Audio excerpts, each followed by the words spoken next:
आप देख लें, अगर एक मॉल भी आ रहा है तो इट्स बिलियन ऑफ रुपीज़ का बिजनेस उससे आपको आता है। अच्छा, इसमें डिफरेंट डोमेन्स हैं। कुछ डोमेन्स हैं जहाँ पे आपको एक्सपीरियंस्ड बिल्कुल। चाहिए और कुछ हैं जहाँ पे आपको फ्रेश की ज़रूरत होती है, और इससे बहुत ज़्यादा एम्प्लॉयमेंट अपॉर्चुनिटी यहाँ पे जनरेट होंगी मुल्तान में।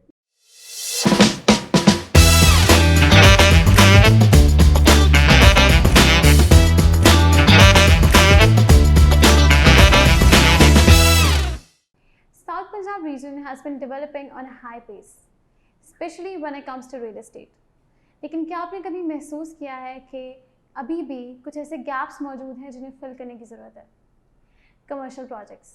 Yes, there is a high need of commercial projects in South Punjab in order to uplift the living standard of this community. किस तरह से हम एक पॉजिटिव इम्पैक्ट क्रिएट कर सकते हैं इकोनॉमी पर और लाइफस्टाइल पर? किस तरह से ट्रांसफॉर्म कर सकते हैं हम एक रीजन को entirely into a developed community? Welcome to the perspective. This is your host Aisha Salim, and today the guest we have with us is not new to the real estate, as he holds an experience of more than 8 years with a passion of creating innovative and sustainable projects. Ladies and gentlemen, let's welcome Mr. Taimash Sheikh. Assalamu alaikum sir. वालेकुम सलाम। अल्हम्दुलिल्लाह, आप सुनाएं। Alhamdulillah sir, thank you so much first of all for coming on the show. It's truly an honor for us to have you. Thank you for having me. Sir, let's start the conversation. आप कुछ अपने बारे में बताना चाहेंगे sir? आपने इस field को कैसे ज्वाइन किया and what actually inspired you? Basically I am mechanical engineer. हमने 2014 में बिज़नेस स्टार्ट किया था, ऑलमोस्ट 13 में डीएचए के साथ। ठीक है। मेरे फादर ने इनिशिएटिव लिया था डीएचए के साथ बिज़नेस स्टार्ट करने का। तो उसके बाद इनिशियली हमने डीएचए के साथ बिज़नेस स्टार्ट किया था as a land provider. We are among the first one जिन्होंने लैंड डीएचए को दी है, जिस पे आज पूरा डीएचए बना हुआ है। वहाँ से फिर हमने इसको स्टार्ट लिया डीएचए के साथ। फिर उसके बाद मैंने भी ज्वाइन किया 2015 में ऑलमोस्ट अपने फादर को। तो फिर इसको हम आगे कैरी फॉरवर्ड लेके चल रहे हैं अभी से तो सर मुझे बताइएगा कि रियल इस्टेट के हवाले से अगर मैं बात करूँ तो real estate is dependent on seller, buyer and developer, और हर किसी का अपना एक पर्सपेक्टिव है। एज अ डेवलपर आपकी क्या आइडियोलॉजी है और आपको इस तमाम जर्नी में क्या ऑब्स्टिकल्स फेस करने पड़ते हैं? बेसिकली इसमें बहुत बड़ा पॉइंट है हमारा जो मुल्तान शहर, इसके बारे में। चूँकि डीएचए इसमें फ़र्स्ट टाइम आया अभी, तो यहाँ पे पहले डीएचए नहीं था, तो यहाँ पे डेवलपर्स का विज़न उस तरीके का नहीं है। आप यहाँ पे लोकल मार्केट में चले जाएं, वहाँ पे चीज़ों को देखें, मॉल्स को देखें, तो वो स्टैंडर्ड्स, वो चीज़ें नहीं हैं। हम कुछ नया लेके आना चाहते हैं जो डीएचए के लेवल्स को मीट करे, और जो नई चीज़ यहाँ पे मुल्तान के लिए एक्सेप्टेबल हो और जो मुल्तान को अपलिफ्ट करे। बेसिकली आप एक्सपोजर देना चाहते हैं यहाँ के लोगों को जो वो बाहर जाके लेते हैं। बिल्कुल राइट। तो सर आपने प्रीवियसली काम किया है रियल इस्टेट डोमेन, उसमें रेजिडेंशियल डोमेन में। अब आप शिफ्ट कर रहे हैं कमर्शियल में, आपका फर्स्ट प्रोजेक्ट आ रहा है डीएचए में। तो सर आपने ये शिफ्ट कैसे लिया? व्हाट एक्चुअली मोटिवेटेड यू कि आप इस साइड पे आए? बेसिकली हमने 7-8 साल ज़्यादा काम रियल इस्टेट में, रेजिडेंशियल प्रोजेक्ट्स में किया है, कंस्ट्रक्शंस में किया है, लैंड प्रोवाइडर में किया है।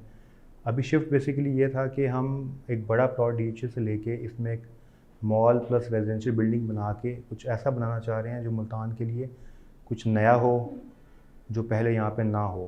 तो उस पर फिर ये हमने स्टेप अप किया है ताकि हम एक ऐसा प्रोजेक्ट यहाँ पे लेके आएँ जो पहले ना हुआ हो यहाँ पे।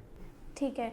तो सर आपने ये नीड वैसे कैसे आइडेंटिफाई की कि मुल्तान में कमर्शियल्स की बहुत ज़रूरत है?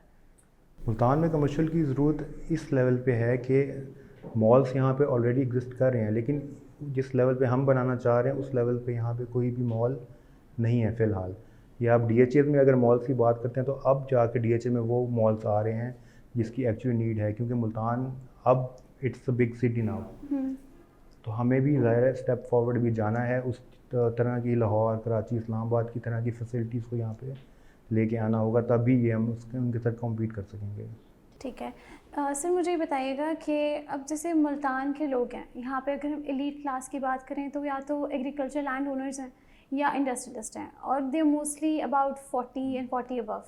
अब इशू हमें ये फेस करना पड़ता है कि हमारी जो यूथ है वो तो वर्टिकल एक्सपेंशन के कॉन्सेप्ट को पसंद करती है, लेकिन जो हमारे डिसीजन मेकर्स हैं वो एक्चुअली 40 प्लस हैं, उनको हॉरिजॉन्टल एक्सपेंशन का कॉन्सेप्ट ज़्यादा अपील करता है। तो सर हम उनको कैसे इसकी तरफ कन्विंस कर सकते हैं कि वो इस साइड पे आएँ? अभी मुल्तान में सिनेरियो चेंज हो रहा है, जो आप बात कर रही हैं वो कुछ हद तक ठीक है और ये चैलेंज हम काफ़ी अर्से से फेस कर रहे हैं। लेकिन अब जैसे जैसे टाइम गुजर रहा है, अब ये चीज़ें बेहतर हो रही हैं। एक तो ये है कि डीएचए अब वर्टिकल बिल्डिंग्स को इंडोर्स कर रहा है। डीएचए अपनी ट्रांसफ़र्स ऑल जितनी भी वर्टिकल बिल्डिंग है उनके ट्रांसफ़र थ्रू डीएचए है और डीएचए पे लोग ब्लाइंड ट्रस्ट करते हैं। जो प्राइवेट मॉल्स है वहाँ पे ये प्रॉब्लम एग्जिस्ट करते हैं क्योंकि उनकी प्रॉपर तरीके से ट्रांसफ़र नहीं होती, तो लोग उस पर इतना ज़्यादा रिलाई नहीं करते। लेकिन डीएचए पे लोग रिलाई करते हैं और यहाँ पे जो अब इन्वेस्टर या एंड क्लाइंट आ रहा है वो डीएचए का आ रहा है, उसका माइंडसेट मुल्तान से थोड़ा सा डिफरेंट है। तो वो अब मतलब इतना चैलेंज डीएचए के अंदर इस चीज़ का इतना नहीं है, क्योंकि लोग इस चीज़ को अप्रिशिएट और इनकरेज कर रहे हैं, वर्टिकल बिल्डिंग्स को भी, वर्टिकल एक्सपेंशंस को डीएचए के अंदर, क्योंकि यहाँ पे ऑलरेडी काफ़ी बागात हैं आम की और सारा सिस्टम है। तो वर्टिकल एक्सपेंशन में आपकी वो लैंड भी बच जाती है, आप बेहतर यूटिलाइजेशन कर सकते हैं लैंड की। सर बट आपको नहीं लगता कि जो एक खुले घरों में रहने वाले लोग हैं उनके लिए अपार्टमेंट्स की तरफ शिफ्ट होना उनके लिए चैलेंजिंग है? मैं उस माइंडसेट के हवाले से अगर मैं इसको देखूं तो आपका क्या इसके बारे में पॉइंट ऑफ व्यू है? डिफरेंट माइंडसेट्स हैं। अपार्टमेंट्स की असल में क्लास थोड़ी सी डिफरेंट है, जो घरों वाली क्लास है वो थोड़ी सी डिफरेंट है। प्रोज एंड कॉन्स अपने अपने हैं, अपार्टमेंट्स के अपने हैं। उसकी ज़ाहिर है आपकी जो लिविंग कॉस्ट है वो कम है, आपकी जो परचेजिंग कॉस्ट है, बाइंग कॉस्ट है वो कम है एज़ कम्पेयर टू आप घर के साथ करती हैं। तो उसके लिए आपको वन टाइम जो आपने उसको ख़रीदना है, बनाना है, वो भी मुश्किल है, उसको मेंटेन करना है, सिक्योरिटी, गार्डनिंग, बहुत सारे प्रॉब्लम्स हैं। फिर अपार्टमेंट्स में जो फैसिलिटीज़ आपको मिलती हैं इन वन बिल्डिंग वो आपको घर पे नहीं मिलती। तो ज़ाहिर अपने प्रोज एंड कॉन्स हैं, तो एक्सेप्टेबल है अपार्टमेंट भी और घर भी एक्सेप्टेबल है यहाँ पे लोग। बिल्कुल सर। सर कमर्शियल्स जो अब जितने हमारे पास यहाँ आ रहे हैं मुल्तान में, आपको क्या लगता है कि ये क्या रोल प्ले कर सकते हैं एम्प्लॉयमेंट डोमेन में? क्या ये लाइक जॉब्स वगैरह प्रोवाइड करेंगे, इस चीज़ को एनहांस करेंगे? नहीं, बिल्कुल करेंगे।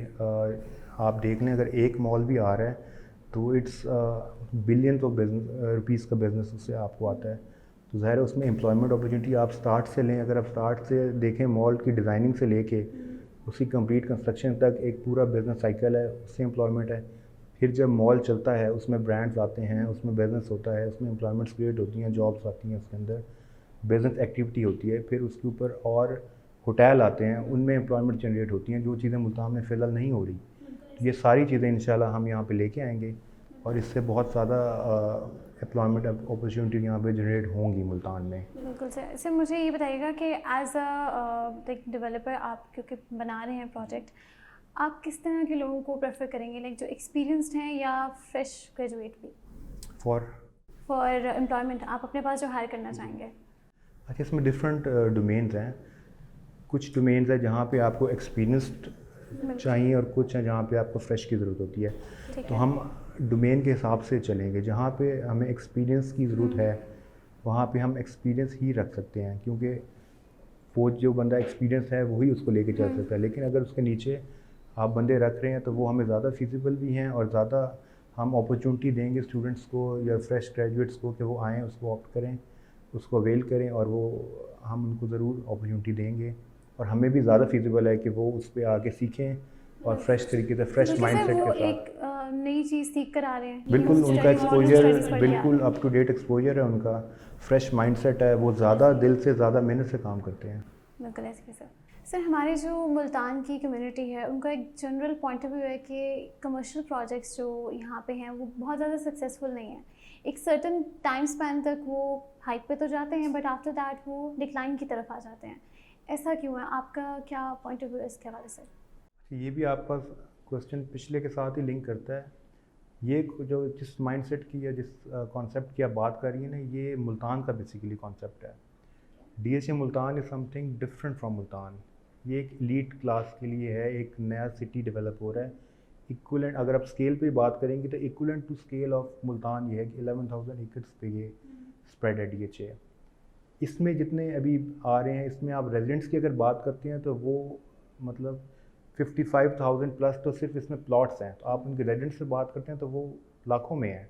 ये उनकी नीड के लिए बेसिकली यहाँ पे मॉल्स आ रहे हैं यहाँ पे, क्योंकि पूरे मुल्तान की आप आबादी देखें तो उनके लिए एक अंदर मॉल्स और सिस्टम है, लेकिन वो ज़ाहिर आपके पास ठीक है कि उस लेवल पे जाके वो नहीं सक्सेसफुल हो रहे।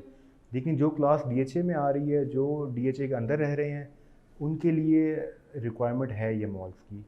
और यहाँ पे हम इसको डिफरेंट देख रहे हैं, मुल्तान के डायनेमिक्स से डिफरेंट है DHA के। ठीक है, तो उससे अगर मैं इसको इन्वेस्टमेंट पॉइंट ऑफ व्यू से वैसे देखूँ, तो आपको क्या लगता है कि प्रॉफिटेबल भी रहेगा इन टर्म्स ऑफ रेवेन्यू जो DHA में प्रोजेक्ट्स आ रहे हैं? जी, बहुत ज़्यादा प्रॉफिटेबल रहेगा। उसकी एक वजह तो ये है कि जितनी एस्केलेशन आ रही है प्राइसेस में, कंस्ट्रक्शन कॉस्ट में और इन सब चीज़ों में, तो ज़ाहिर है आने वाले वक्त में ये चीज़ें मज़ीद महंगी हो जाएंगी। एक ये पॉइंट, और दूसरा पॉइंट ये है कि ये इस वजह से प्रॉफिटेबल रहेंगे कि आज बहुत सस्ता है ये। आज मार्केट के डायनामिक उस हिसाब से नहीं चल रहे, जिसकी वजह से चीज़ें ऑलरेडी अंडर प्राइस्ड हैं। जिसकी वजह से आने वाले वक्त में हम इसको देख रहे हैं कि जैसे ही स्टेबिलिटी आएगी तो इंशाल्लाह इसमें बहुत ग्रोथ आएगी और बहुत ज़्यादा प्रॉफिटेबल होगा, और सेफेस्ट इन्वेस्टमेंट है DHA में। बिल्कुल सर, अब थोड़ा कंक्लूजन की तरफ आते हैं। आपका अपना प्रोजेक्ट भी DHA में आ रहा है और दूसरे भी कमर्शियल प्रोजेक्ट्स अनाउंस हुए हैं, तो आप क्या समझते हैं, एक हेल्दी कंपटीशन है या कॉम्प्लीमेंट कर रहे हैं एक दूसरे को? बिल्कुल कॉम्प्लीमेंट करते हैं। हमारा अपना प्रोजेक्ट DHA में एनमन टावर के नाम से आ रहा है। हर प्रोजेक्ट के अपने डायनमिक्स हैं, अपनी लोकेशंस हैं, बिल्कुल, अपने प्रोज एंड कॉन्स हैं। अब एक बड़ा कॉन्सेप्ट है कि जहाँ मंडी होती है वहीं पे चीज़ें चलती हैं। बिल्कुल, ज़ाहिर है जब यहाँ पे डिफरेंट प्रोजेक्ट्स आएंगे तो यहाँ पे एक उस तरीके का एनवायरनमेंट क्रिएट हो जाएगा लोग कि भी आएंगे, बिल्कुल अट्रैक्शन होगी उनके लिए। लोग आएंगे, लोग अट्रैक्ट होंगे। अब जहाँ पे भी बड़े ब्रांड्स आते हैं वहाँ पे 6 ब्रांड्स और भी साथ आ जाते हैं, तो सारे चलते हैं, सबको बिजनेस मिलता है। तो मेरे ख्याल से डेफिनेटली कॉम्प्लीमेंट करेंगे ये जितने भी मेरे ख्याल प्रोजेक्ट्स से हैं। सर ये जो हमारे इस गुलगश्त एरिया में अगर हम देखा जाए तो एक बहुत बड़ी एग्जांपल है जी ब्रांड्स के हवाले से कि वहाँ पे एक ट्रेंड बन गया है कि वहाँ पे तमाम ब्रांड्स हैं। हाँ, ये इस तो तरह जहाँ भी आप देखें एक ब्रांड आता है तो उसी के साथ सारे ब्रांड्स आएंगे। तो उसकी यही वजह है कि वो एक दूसरे को कॉम्प्लीमेंट करते हैं, एक दूसरे को हेल्प करते हैं, तो ही वो एक फ्लो आपका बन जाता है। Like we are building a community in DHA। Thank you so much sir, and I hope कि हमारे ऑडियंस के जितने भी क्वेश्चंस थे, जितनी एम्बिग्यूटीज थी रिगार्डिंग कमर्शियल प्रोजेक्ट्स और उसकी रिलायबिलिटी के हवाले से क्लियर हो गई होगी। I hope so. So now you know what we are missing out on. Commercial projects ना सिर्फ कंज्यूमर्स के लिए बल्कि बिजनेसेस के लिए भी बहुत बेनिफिशियल हैं। So let's embrace the choice of smart living together. Stay tuned for more interesting conversations. The Perspective signing out.